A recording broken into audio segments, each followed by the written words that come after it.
पहला पॉइंट है अपने अक्षांशीय स्थिति के आधार पर राजस्थान कहां पर स्थित है। अक्षांशीय स्थिति के आधार पर राजस्थान की स्थिति के बारे में चर्चा कर रहे हैं अपन। तो देखो ध्यान से देखना आप ग्लोब को, इसके द्वारा अपन इस प्रश्न को सॉल्व करेंगे। अक्षांशीय स्थिति के आधार पर राजस्थान कहाँ स्थित है, तो ध्यान से देखो, इसको बड़ा कर देता हूं मैं थोड़ा। ये अपन ने ग्लोब लिया है, इसमें भूमध्य रेखा खींची हुई है, ये बीच में 0 डिग्री, ठीक है। इसके उत्तर की तरफ होगा उत्तरी गोलार्ध, ये हो जाएगा उत्तरी गोलार्ध, और नीचे की तरफ हो जाएगा, आपको मालूम है, दक्षिणी गोलार्ध। क्या हो जाएगा? दक्षिणी गोलार्ध। ये दो गोलार्ध में अंदर ये ग्लोब को बांटा गया है। अब यहाँ राजस्थान, यदि आप ध्यान से देखोगे, एक बार अपन दिशा भी लिख लेते हैं। ये हो जाएगी उत्तर दिशा, और ये दक्षिण दिशा हो जाएगी, ये हो जाएगी पूर्व दिशा, और ये हो जाएगी पश्चिम दिशा। बस अब आपको ध्यान से देखना है, यहाँ पर राजस्थान आप देखोगे तो यहाँ पर स्थित है। ये राजस्थान पतंगाकार में है और यहाँ पर स्थित है। अब आपका आंसर अक्षांशीय स्थिति के आधार पर यदि राजस्थान की स्थिति पूछी जाए तो आप क्या बताओगे? जैसा कि मैंने बताया है, ये भूमध्य रेखा के उत्तर की तरफ है, तो उत्तरी गोलार्ध में स्थित है। कहाँ हो जाएगा राजस्थान? राजस्थान अक्षांशीय स्थिति के आधार पर उत्तरी गोलार्ध में स्थित है। यह हो गया अक्षांशीय स्थिति के आधार पर राजस्थान की स्थिति। यदि अपन इसको देशांतरीय स्थिति के आधार पर देखें तो ध्यान से देखो, अब अपन इसको देशांतरीय स्थिति के आधार पर राजस्थान की स्थिति को देख लेते हैं। तो ध्यान से देखना, यहां पर 0 डिग्री देशांतर से दो भागों में ग्लोब को बांटा गया, वो के वो ये उत्तर दिशा, ये दक्षिण दिशा, ये हो जाएगी पश्चिम दिशा, और ये हो जाएगी पूर्व दिशा। अब देशांतर रेखाएं खड़ी होती है, तो 0 डिग्री देशांतर से अपन ने बांट दिया, तो इधर वाला हो जाएगा पूर्वी देशांतर, सॉरी पश्चिमी देशांतर, ये इधर वाला पश्चिमी देशांतर हो जाएगा, या पश्चिमी गोलार्ध। क्या हो जाएगा? पश्चिमी गोलार्ध। और उधर वाला, ये वाला हो जाएगा पूर्वी गोलार्ध। क्या हो जाएगा? पूर्वी गोलार्ध। पूर्वी गोलार्ध। जैसा कि मैंने बताया आपको, राजस्थान कहां पर स्थित है? ये रहा राजस्थान, पतंगाकार में। अब आप खुद इसका आंसर दे सकते हो कि यदि दूसरा प्रश्न बन रहा था, पहला अक्षांशीय, दूसरा बन रहा था देशांतरीय स्थिति के आधार पर राजस्थान की, देशांतरीय स्थिति के आधार पर राजस्थान की स्थिति क्या है, कहां पर स्थित है, तो आपका आंसर क्या हो जाएगा? देशांतरीय स्थिति के आधार पर, ये अपन ने दिशा भी लगा दी, ये पूरब है, तो पूर्वी गोलार्ध के अंतर्गत स्थित है। ध्यान रखना, यदि अक्षांशीय स्थिति पूछे तो अपन ने अक्षांश रेखाओं में इसको बांट लिया, उत्तरी गोलार्ध के अंतर्गत राजस्थान स्थित है। देशांतरीय स्थिति में पूछे तो यहाँ पर ये पूर्वी गोलार्ध के अंतर्गत स्थित है। तो देशांतरीय स्थिति के आधार पर राजस्थान कहाँ हो जाएगा? पूर्वी गोलार्ध। पूर्वी गोलार्ध, पूर्वी गोलार्ध के अंतर्गत राजस्थान स्थित है। ये हो गया। एक प्रश्न यहाँ पर और बनता है, वो इन दोनों को मिला के बनेगा कि अक्षांश एवं देशांतर के अनुसार राजस्थान की स्थिति क्या है। मेरे हिसाब से ये डिफिकल्ट नहीं होना चाहिए, आप बिल्कुल इसको आसानी से आंसर दे सकते हो। चलो कोई बात नहीं, यहाँ पर अपन देख लेते हैं, ध्यान से देखना। अक्षांश एवं देशांतर स्थिति के आधार पर पूछा जाए यदि आपको राजस्थान कहाँ पर स्थित है, तो बिल्कुल आपका आंसर इजी हो जाएगा, कुछ नहीं है, इन दोनों को मिला देना है। अक्षांश और देशांतर स्थिति के आधार पर राजस्थान हो जाएगा। ये अपन ने देशांतर रेखा भी खींच ली, ये उत्तर है, ये दक्षिण है, ये है पूरब, और ये पश्चिम, और ये अपन ने खींच ली 0 डिग्री भूमध्य रेखा। अब यहाँ पर राजस्थान स्थित है, ठीक है। अब देखो, यदि तीसरा प्रश्न बनेगा आपके राजस्थान की स्थिति एवं विस्तार में, अक्षांश एवं देशांतर स्थिति के आधार पर अक्षांश व देशांतर के अनुसार राजस्थान की स्थिति क्या है। तो आपका आंसर मेरे हिसाब से कोई कठिन नहीं, बहुत इजी होने वाला है, आसान होने वाला है। क्या हो जाएगा, अक्षांश में था उत्तरी गोलार्ध और देशांतर में था पूर्वी गोलार्ध। तो अक्षांश एवं देशांतर स्थिति के आधार पर राजस्थान हो जाएगा उत्तरी पूर्वी गोलार्ध। क्या हो जाएगा, उत्तरी पूर्वी गोलार्ध। इन गोलार्धों में राजस्थान स्थित है। बहुत इजी प्रश्न है। अगर अपन डायग्राम के आधार पर इसको सॉल्व करें और सरल करें तो आसान हो जाता। ये तो हो गया ग्लोब के आधार पर राजस्थान की स्थिति। अब अपन मानचित्र के आधार पर राजस्थान की स्थिति का अध्ययन कर लेते हैं। सबसे पहले अपन लेते हैं कि विश्व में राजस्थान की स्थिति कहाँ है, एशिया में कहाँ है राजस्थान की स्थिति, और भारत में क्या है। तो अगला प्रश्न देखो अपन, ये अपना राजस्थान है, ठीक है, अच्छी तरह से देख लो, राजस्थान है। लेकिन अपन राजस्थान में सबसे पहले भारत में राजस्थान की स्थिति कहाँ पर है, तो ध्यान से देखो, भारत में राजस्थान की स्थिति आपको देखते ही मालूम पड़ जाएगी कहाँ पर स्थित है। अगला तीसरा यदि अपन पॉइंट ले तो वो हो जाएगा, तीसरा पॉइंट ले लो आप, भारत में राजस्थान की स्थिति। भारत में राजस्थान की स्थिति कहाँ है। कई बार ये प्रश्न पूछा जाता है, तो बिल्कुल इजी है, आसान है, ठीक है। अब आप देख रहे हो जैसा कि मानचित्र, यहाँ अपन उत्तर दक्षिण पूर्व पश्चिम रेखाएं खींच लेते हैं। ये हो जाएगा आपका उत्तर, ये दक्षिण, ये हो जाएगा आपका पूरब, और ये हो जाएगा पश्चिम, ठीक है। ये 4 रेखाएं होगी, दिशाएं होगी। अब आपका राजस्थान पूछ लिया जाए, भारत में राजस्थान की स्थिति क्या है, तो आपका क्या हो जाएगा, उत्तर पश्चिम में राजस्थान स्थित है। कहां पर स्थित है भारत में, उत्तर पश्चिम में हो जाएगा। ये रहा, ये अपना राजस्थान स्थित है। तो कहां पर स्थित है राजस्थान, उत्तर भारत में। भारत में पूछा जाए तो राजस्थान उत्तर पश्चिम में। एक प्रश्न और यहां से बनता है कई बार प्रतियोगिता परीक्षा में, वो बनता है कि वास्तु के हिसाब से दिशाएं और भी होती है, तो वास्तु के हिसाब से किस दिशा में भारत के अंतर्गत राजस्थान आया हुआ है, तो वो ध्यान रखना आप। जो उत्तर और पश्चिम दिशा होती है वो वास्तु के हिसाब से वायव्य कोण होता है। तो एक प्रश्न और बनता है, ये तो सीधा सीधा हो जाएगा भारत में राजस्थान की स्थिति, तो वो हो जाएगा आप उत्तर पश्चिम में। कहां पर है, उत्तर पश्चिम में स्थित है, ठीक है। एक प्रश्न राजस्थान का और बन रहा है, वो होता है वास्तु के हिसाब से। वास्तु के हिसाब से कौन सा है, तो वो हो जाएगा आपका, ये जो कोण होता है ये होता है वायव्य कोण। वायव्य कोण होता है, क्या होता है, वायव्य कोण। तो यदि वास्तु के हिसाब से आपको पूछ लिया जाए कि भारत में राजस्थान कहाँ स्थित है, तो वो हो जाएगा आपका वायव्य कोण। क्या हो जाएगा वास्तु के हिसाब से, वायव्य कोण। वायव्य, ये याद रखना आप, ये प्रश्न सीधा सीधा कई बार पूछा जाता है, ठीक है।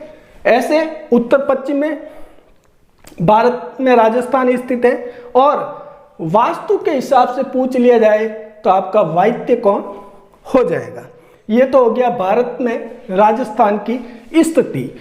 अगला प्रश्न अपन लेते हैं, एशिया का मानचित्र आपको नजर आ रहा है, मैं थोड़ा सा इसको बड़ा कर देता हूं। ये एशिया का मानचित्र है। कई बार ये भी प्रश्न पूछा जाता है सीधा सीधा कि एशिया में राजस्थान कहाँ पर स्थित है। तो जैसा कि आप देख रहे हो एशिया मानचित्र का मैप आपके सामने है, ठीक है। अब एशिया में यदि पूछा जाए तो मैं वो के वो दिशाओं में बांट लेता हूं, ठीक है। ये हो गया 4 दिशाएं, ये अपनी हो जाएगी उत्तर दिशा, ये दक्षिण दिशा, ये हो जाएगी पूर्व दिशा और ये हो जाएगी पश्चिम दिशा, ठीक है। अब आप इसको ध्यान से देखो, ये अपना भारत यहां पर नजर आ रहा है आपको, ये भारत है अपना, ये भारत है और भारत में यहां पर अपना ये राजस्थान है, यहां पर ये राजस्थान स्थित है, ध्यान से देखो, ठीक है। अब अगर एशिया में लिख लेते हैं अपन, एशिया में अगला प्रश्न जो बनेगा, एशिया में राजस्थान की स्थिति, एशिया में राजस्थान की स्थिति, एशिया में राजस्थान की स्थिति कहां पर है। तो मैप ऑफ एशिया लिया हुआ है अपने, 4 दिशाओं में बांट लिया, फिर अपन ने यहां देखा, ठीक है। तो एक प्रश्न बन रहा है एशिया में राजस्थान की स्थिति क्या है, तो आपका आंसर क्या हो जाएगा बताएं आप। एशिया में क्या हो जाएगा, एशिया में अगर पूछा जाए तो दक्षिण, ये रही दक्षिण पश्चिम, क्या हो जाएगा दक्षिण पश्चिम, ये दक्षिण पश्चिम में स्थित है, ठीक है। तो आपका आंसर हो जाएगा एशिया में राजस्थान की स्थिति दक्षिण पश्चिम, दक्षिण पश्चिम के अंतर्गत राजस्थान स्थित है, ठीक है। अगला एक प्रश्न और यहां से बनेगा, वो बनेगा आपका वास्तु के हिसाब से। प्रश्न ऐसे बनेगा आपके, वास्तु के हिसाब से राजस्थान एशिया में कहां पर स्थित है। तो आप ध्यान रखना, दक्षिण पश्चिम जो दिशा होती है उसको नैऋत्य कोण कहते हैं, इसको क्या कहेंगे नैऋत्य, अच्छी तरह से नैऋत्य कोण। वास्तु के हिसाब से जो ये दक्षिण पश्चिम वाला कोण होता है उसको नैऋत्य कोण कहते हैं। तो वास्तु के हिसाब से एशिया में राजस्थान की स्थिति पूछा जाए वास्तु के हिसाब से, तो आप लिखोगे नैऋत्य कोण, कहां पर नैऋत्य कोण में स्थित है। यह प्रश्न कई बार पूछा जाता है सीधा सीधा, तो ध्यान रखना है, ठीक है। ये मेरा राजस्थान जीके का और भारत जीके का पहला वीडियो है, कैसा लग रहा है लाइक कमेंट करके बताएं, ताकि हिंदी के अलावा मैं इस प्रकार के वीडियो लेकर आपके सामने हाजिर हो सकूं, अपना संबल प्रदान करें। तो ये नैऋत्य कोण में हो जाएगा वास्तु के हिसाब से। एक प्रश्न और बनता है, वो होता है विश्व में राजस्थान की स्थिति, वो भी अपन ग्लोब मानचित्र के द्वारा अच्छी तरह से समझने वाले हैं। तो ध्यान से देखो आप, मैंने ये विश्व मानचित्र लिया है, जैसा कि आपको नजर आ रहा होगा विश्व मानचित्र है। अब इसमें विश्व में पॉइंट डाल देते हैं, विश्व में राजस्थान की स्थिति, विश्व में राजस्थान की स्थिति कहाँ है, कहाँ स्थित है। राजस्थान की प्रतियोगिता परीक्षा में ये प्रश्न कई बार पूछा जाता है। तो विश्व में ये विश्व मानचित्र आपके सामने है, इसको ऐसे कैसे में 4 रेखाओं में 4 दिशाओं में, ये आपकी उत्तर दिशा हो जाएगी, ये दक्षिण दिशा हो जाएगी, ये हो जाएगी आपकी पूर्व दिशा, ठीक है, और ये आपकी हो जाएगी पश्चिम दिशा, ठीक है। अब मैंने दिशाओं में बांट लिया, तो आप इसको मानचित्र को देखेंगे तो अपना भारत आपको यहां नजर आ रहा है, ये रहा अपना भारत, ठीक है, ये अपना भारत आपको नजर आ रहा है। अब यहां पर अपना ये राजस्थान है, ये राजस्थान है भारत में, ठीक है। भारत में विश्व मानचित्र में ये भारत है और ये राजस्थान है। अब आप दिशाएं देख लो, ये उत्तर और ये पूरब। तो अगर विश्व में राजस्थान की स्थिति पूछी जाए दिशाओं के आधार पर, तो विश्व में राजस्थान उत्तर पूर्व में स्थित है। तो पहला प्रश्न बन जाएगा उत्तर पूर्व में स्थित है, उत्तर पूर्व में स्थित। विश्व में राजस्थान पूछ लिया जाए तो आपका आंसर क्या हो जाएगा, विश्व में राजस्थान उत्तर पूर्व में स्थित है। अब यहां से एक प्रश्न और बनता है, वो वही मैंने बताया आपको, वास्तु के हिसाब से, वास्तु के हिसाब से, वास्तु की दिशाओं के हिसाब से राजस्थान कहाँ स्थित है। तो ध्यान रखना, आप हमेशा ध्यान रखना, उत्तर पूर्व वाली जो दिशा होती है इसको वास्तु में ईशान कोण कहा जाता है। क्या कहा जाता है, ईशान कोण। ये कौन सा कोण है, ईशान कोण। तो वास्तु के हिसाब से यदि पूछा जाए कि विश्व में राजस्थान कहाँ स्थित है, तो आपका हो जाएगा ईशान कोण में स्थित है, ईशान कोण में राजस्थान स्थित है। समझ में आ गया। अगर विश्व मानचित्र में दिशाओं में पूछा जाए तो उत्तर पूर्व में स्थित है। ये आप देख रहे हैं, उत्तर पूर्व में ये रहा अपना भारत और भारत में ये रहा राजस्थान, ठीक है, विश्व मानचित्र में। तो ये हो जाएगा उत्तर पूर्व में स्थित है। अगर वास्तु की दिशाओं में पूछा जाए तो उत्तर और पूर्व वाला होता है ईशान कोण, ठीक है। तो वास्तु के हिसाब से ईशान कोण में राजस्थान स्थित है। ये हो गया। अब अपन राजस्थान का मैप देख लेते हैं और फिर आपसे चर्चा करते हैं। तो ये देखो, ये अपना राजस्थान है, इसको मैं सेंटर में ले लेता हूं। ये अपना राजस्थान है, ये राजस्थान आ गया, जिसमें 50 जिले हैं और 10 संभाग हैं। इसमें मैंने पूरे 50 जिले लिए हैं और 10 संभाग। लेकिन अभी अपन राजस्थान की स्थिति विस्तार पर चर्चा कर रहे हैं, तो थोड़ा सा अपन स्थिति विस्तार के आधार पर सूर्य के सापेक्ष राजस्थान की स्थिति वाला टॉपिक कर लेते हैं। एक प्रश्न और बनता है, सूर्य के सापेक्ष राजस्थान की स्थिति, सूर्य के सापेक्ष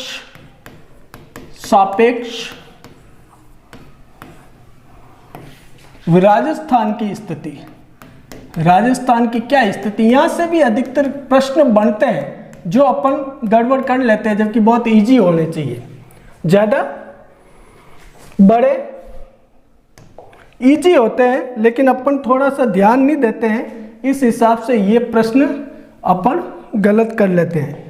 लेकिन अब आपको नहीं करना है, संभाग जिले बाद में बताऊंगा। मैं पहला थोड़ा सा आपको सूर्य के सापेक्ष राजस्थान की स्थिति पर चर्चा कर लेते हैं। सूर्य के सापेक्ष राजस्थान की स्थिति क्या है, ठीक है। तो देखो, सूर्य के सापेक्ष राजस्थान की स्थिति में से 3 प्रकार के प्रश्न आपसे पूछे जा सकते हैं। वो पूछे जाएंगे कि दिन में सर्वाधिक सीधा या लंबवत सूर्य कहां पर चमकता है, सबसे पहले सूर्योदय कहां होता है, और सबसे अंत में सूर्योदय कहां होता है। तो वही अपन सबसे पहले दिशा देख लेते हैं। तो दिशा देखो, ये उत्तर दिशा है, ये दक्षिण दिशा है, और ये पूर्व दिशा है, और ये पश्चिम दिशा है। अगर सूर्य के सापेक्ष राजस्थान की स्थिति पूछा जाए तो ध्यान रखना है, सूर्य पूर्व की तरफ से उदय होकर पश्चिम में अस्त होता है, ठीक है। अब थोड़ा सा इसको मैं छोटा करके आपको बताता हूँ, थोड़ा सा छोटा कर लेते हैं ताकि ज़्यादा अच्छी तरह से आपको समझ में आ जाएगा।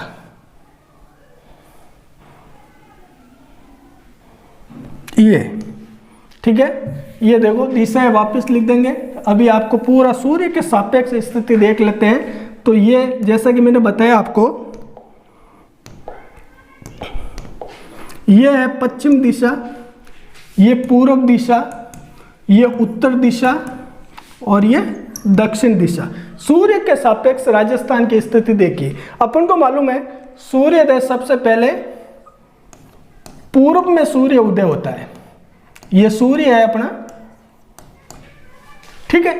तो सबसे पहले सूर्योदय कहाँ होगा? ये धौलपुर है। धौलपुर में एक गांव है सिवाना, सिवाना गांव, सिवाना गांव है। तो सर्वप्रथम सूर्योदय राजस्थान में पूछा जाए सूर्य कहाँ उदय होता है, तो आपका अगर जिला पूछा जाए तो धौलपुर हो जाएगा, और गांव पूछा जाए तो वो हो जाएगा सिवाना सबसे पहले। तो एक प्रश्न बनता है, सबसे पहले सूर्योदय, सबसे पहले सूर्योदय राजस्थान में कहाँ होता है? तो आपका आंसर हो जाएगा, सबसे पहले सूर्योदय राजस्थान में कहाँ होता है? सबसे पहले सूर्योदय राजस्थान में कहाँ, थोड़ा सा ये सबसे पहले कहाँ हो जाएगा? सूर्योदय, सूर्योदय लिख देते हैं, रुको एक मिनट। सबसे पहले सूर्योदय कहाँ होगा? तो आप मानचित्र में देख रहे हैं पूर्व की तरफ है, धौलपुर सबसे पहले है, तो यहाँ हो जाएगा। अगर जिला पूछा जाए तो धौलपुर और गांव पूछा जाए तो सिवाना। सिवाना गांव कहाँ पर आया हुआ है? धौलपुर में। यहाँ सबसे पहले सूर्योदय होता है, ठीक है। दूसरा प्रश्न और बनता है, वो बनेगा सबसे अंत में, सबसे अंत में, तो आप बता दोगे सबसे अंत में सूर्योदय कहाँ हो जाएगा? तो सबसे अंत में सूर्योदय हो जाएगा, कहाँ पर हो जाएगा? ये जैसलमेर में। जैसलमेर में एक गांव है कटरा गांव, कटरा गांव। तो यदि गांव पूछा जाए तो कटरा गांव, और जिला पूछा जाए राजस्थान में तो वो हो जाएगा जैसलमेर। कटरा गांव में, जैसलमेर में, ठीक है। जैसलमेर कटरा गांव में सबसे अंत में सूर्योदय होता है, ठीक है। ये हो गया। अब एक और सूर्य के सापेक्ष में प्रश्न बनता है, वो बनता है जो अधिकतर लड़के गलत कर देते हैं कि दिन में सूर्य सर्वाधिक लंबा या लंबवत कहां पर होता है? तो देखो सूर्य उदय हुआ, ये आगे बढ़ा, अस्ताचल की ओर चला सूर्य, यहां आया, ये सूर्य आ गया यहां पर, ये सूर्य यहां आया, फिर ये यहां आया, ये सूर्य, ठीक है। तो ध्यान से देखो, यहां पर है सूर्य। अब सबसे लंबवत ये आ गया जोधपुर। तो ध्यान रखना, यदि दिन में प्रश्न पूछ लिया जाए, दिन में सूर्य सर्वाधिक लंबा या लंबवत कहाँ होगा, तो आपका आंसर हो जाएगा जोधपुर में लंबवत होगा। और इसी कारण आपने देखा होगा सौर ऊर्जा का सबसे महत्वपूर्ण केंद्र भी जोधपुर में बनाया हुआ है। सर्वाधिक बड़ा सोलर प्लांट लगा हुआ जोधपुर में। उसका कारण भी यही है कि दिन में जब सूर्य तेज रहता है, वो सबसे ज्यादा लंबवत जोधपुर में चमकता है। लंबवत कह रहा हूं मैं, तिरछा नहीं, इसको ध्यान रखें। और वो होता है जोधपुर में। इसी कारण जोधपुर में सौर ऊर्जा की सर्वाधिक संभावनाएं हैं। तो एक प्रश्न और बनता है, वो बनेगा लंबवत। लंबवत सूर्य कहां पर, तो आपका आंसर हो जाएगा जोधपुर में। इसी कारण जोधपुर में सौर ऊर्जा की संभावना सर्वाधिक है। समझ में आया यहां तक?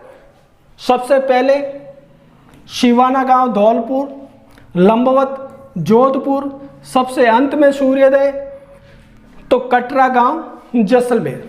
ये हो गया।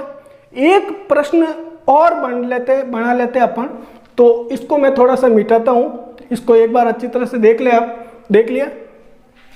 तो अब अपन इसको इरेज करके फिर मैं आपको अगला बताता हूँ। सूर्य के सापेक्ष में ही एक प्रश्न और बनता है जो महत्वपूर्ण है, वो आपको मैं बता देता हूँ, कई बार परीक्षाओं में पूछा जाता है। तो यहाँ से अपन ने 3 प्रकार के प्रश्न बनाए थे। सर्वप्रथम सूर्योदय कहाँ होता है, तो आपको मालूम है कहाँ होता है। सबसे लंबवत सूर्य कहाँ होता है, तो आपको मालूम है। अब एक प्रश्न बार बार परीक्षाओं में राजस्थान के मानचित्र से पूछा जाता है, वो पूछा जाता है कि राजस्थान में सबसे सीधा सूर्य कहाँ चमकता है। जब अपन को मालूम है विश्व में राजस्थान कहाँ पर स्थित है, आपने देखा होगा विश्व में उत्तर पूर्व में राजस्थान स्थित है। उत्तर पूर्व में राजस्थान स्थित है, तो इसमें क्या होगा, सूर्य उत्तर पूर्व में है, तो यहाँ पर सूर्य है, ये सूर्य है, ठीक है। अब सबसे सीधा सूर्य कहाँ पर चमकेगा, तो ध्यान रखना यहाँ पर अपना ये बांसवाड़ा है, बांसवाड़ा। अब आप कहोगे सर ये ऐसे कैसे, तो विश्व मानचित्र में अपन ने देखा था कि विश्व मानचित्र में राजस्थान कहाँ स्थित है। विश्व मानचित्र में ईशान कोण में अपन ने देखा था उत्तर पूर्व में राजस्थान स्थित है। तो उत्तर पूर्व के हिसाब से बांसवाड़ा में सबसे सीधा सूर्य, लंबवत नहीं, लंबवत जोधपुर में, सबसे सीधा सूर्य बांसवाड़ा में। अब सबसे तिरछा का एक और पूछा जाता है, एक प्रश्न, सबसे सीधा सूर्य, सबसे सीधा सूर्य कहाँ चमकता है, तो आपका आंसर हो जाएगा बांसवाड़ा में। कहाँ चमकेगा, बांसवाड़ा में चमकेगा, ठीक है। अब अगला प्रश्न, सबसे तिरछा, तो तिरछा आप देख रहे हो ये गंगानगर, गंगानगर आपका आंसर हो जाएगा। दूसरा प्रश्न बनता है सबसे तिरछा, सबसे तिरछा, बिल्कुल सबसे तिरछेपन लिए हुए या तिरछा कह देते हैं, तिरछा सूर्य कहाँ चमकेगा, तो वो हो जाएगा आपका आंसर गंगानगर। कहाँ हो जाएगा, गंगानगर। अब कई बार क्या होता है, सीधेपन वाले जिले पूछे जाते हैं और तिरछेपन वाले जिले जरूर पूछे जाते हैं, ठीक है। अब आप कहोगे सर ये बांसवाड़ा में कैसे, तो आपको ध्यान होगा अपने जो कर्क रेखा है वो डूंगरपुर से टच करते हुए बांसवाड़ा के सेंटर से निकलती है कर्क रेखा, कर्क रेखा, ठीक है। और सूर्य होता है वो भूमध्य रेखा पर लंबवत होता है, ये भूमध्य रेखा है, भूमध्य रेखा। यहाँ से और आपको समझ में आ जाएगा, ये भूमध्य रेखा है, ठीक है, ये भूमध्य रेखा है और ये कर्क रेखा है। तो सूर्य बांसवाड़ा में सीधा, ठीक है, और सबसे तिरछा गंगानगर में हो जाएगा। अब कई बार क्या होता है, सीधेपन वाले जिले पूछे जाते हैं। सीधेपन वाले जिले कहाँ हैं, तो बांसवाड़ा, डूंगरपुर, ये हो जाएगा बांसवाड़ा, डूंगरपुर, प्रतापगढ़, ठीक है। ये 3 जिले आप याद रखें, बांसवाड़ा, डूंगरपुर, प्रतापगढ़ और झालावाड़। सबसे सीधे सूर्य वाले जिले यहां मैं लिख देता हूं, क्या हो जाएगा, बांसवाड़ा हो जाएगा ये सीधेपन वाले, बांसवाड़ा एक हो जाएगा, दूसरा हो जाएगा डूंगरपुर, तीसरा हो जाएगा प्रतापगढ़, चौथा हो जाएगा झालावाड़, झालावाड़। ये अगर क्रम से अगर पूछ लिया जाए तो ध्यान रखना है, ये रहा यहाँ पर, ये आप देखोगे तो बांसवाड़ा, डूंगरपुर, प्रतापगढ़, झालावाड़, ये हो जाएगा सबसे सीधे सीधे जिले जहाँ सूर्य चमकता है, तो वो हो गया। अब तिरछे वाले देख लो, तिरछे वाले देखो, यहाँ लिख देते हैं अपन तिरछे वाले। सबसे तिरछे वाला सबसे ऊपर गंगानगर, फिर आओ हनुमानगढ़, चूरू, बीकानेर। गंगानगर एक हो जाएगा, गंगानगर, दूसरा हो जाएगा हनुमानगढ़, हनुमानगढ़, तीसरा हो जाएगा, तिरछेपन वाला बता रहा हूं मैं, तिरछेपन वाला, तीसरा हो जाएगा चूरू, और चौथा हो जाएगा बीकानेर। ये 4 जिले आप याद रखना, ठीक है, आपके प्रश्न गलत नहीं होंगे। ये था राजस्थान की स्थिति विस्तार, जो 3 तरह से मैंने आपको बताने की कोशिश की। एक तो राजस्थान की स्थिति विस्तार आपको अक्षांश देशांतर रेखाओं के आधार पर, फिर मैंने राजस्थान की स्थिति मानचित्र के आधार पर, फिर मैंने राजस्थान की स्थिति सूर्य के सापेक्ष बताने की कोशिश की है, ठीक है। अगला जो वीडियो अपन लेंगे वो राजस्थान की लंबाई चौड़ाई, ठीक है, कौन सा अंतिम गांव है, कौन सा प्रथम गांव है, उस पर वीडियो बनाएंगे। अगर यदि आपको मेरा ये वीडियो अच्छा लगा हो, पहला प्रयास है, तो लाइक कमेंट करके जरूर बताएं और अपने दोस्तों में शेयर जरूर करें। एक शेयर अर्ज है आपके सामने कि क्या पता कब मौत का पैगाम आ जाए, क्या पता कब मौत का पैगाम आ जाए और जिंदगी की आखिरी कब शाम आ जाए। मैं तो तलाश करता हूं ऐसे मौके दोस्तों कि मेरी जिंदगी भी किसी के काम आ जाए। जय हिंद।